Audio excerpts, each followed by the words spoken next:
सातारा जिल्ह्यातील खंडाळा तालुक्यातील शिंदेवाडी येथे रात्री उशिरा गोळीबाराची धक्कादायक घटना घडली। या घटनेत एका सराईत गुन्हेगारावर गोळीबार करण्यात आला असून तो गंभीर जखमी झालेला आहे।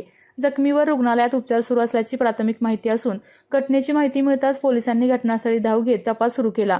गोळीबारामागील नेमके कारण अद्याप स्पष्ट झालेले नसून या प्रकरणातील आरोपींना अटक करण्यासाठी पोलिसांची 2 विशेष पथके रवाना करण्यात आली असून संशयितांचा शोध युद्धपातळीवर सुरू आहे। या घटनेमुळे शिंदेवाडी परिसरात काही काळ तणावाचे वातावरण निर्माण झाले। विविध कंपन्यांमध्ये जॉब मिळवण्यासाठी किंवा स्वतःचा उद्योग व्यवसाय करण्यासाठी 1 वर्ष कालावधीचे महाराष्ट्र शासनाचे तांत्रिक कोर्सेससाठी Patil electronics institute Satara. Electrical supervisor, automobile mechanic, electrical wireman, motor winding, 2 wheeler 4 wheeler mechanic, computer operator, computer hardware आणि डिप्लोमा कोर्सेस। पात्रता 10वी 12वी एसटी पासची सोय। Patil electronics institute, Radhika road, Satara 98 220 97 071। 1986 पासून तंत्र शिक्षणामधील अग्रेसर संस्था पाटील इलेक्ट्रॉनिक्स इन्स्टिट्यूट सातारा। आपल्या तालुक्यातील जिल्ह्यातील बातम्या सर्वप्रथम पाहण्यासाठी आजच सातारा न्यूजला YouTube चॅनलवर सबस्क्राईब करा, लाईक करा, शेअर करा आणि बेल आयकॉन प्रेस करायला विसरू नका।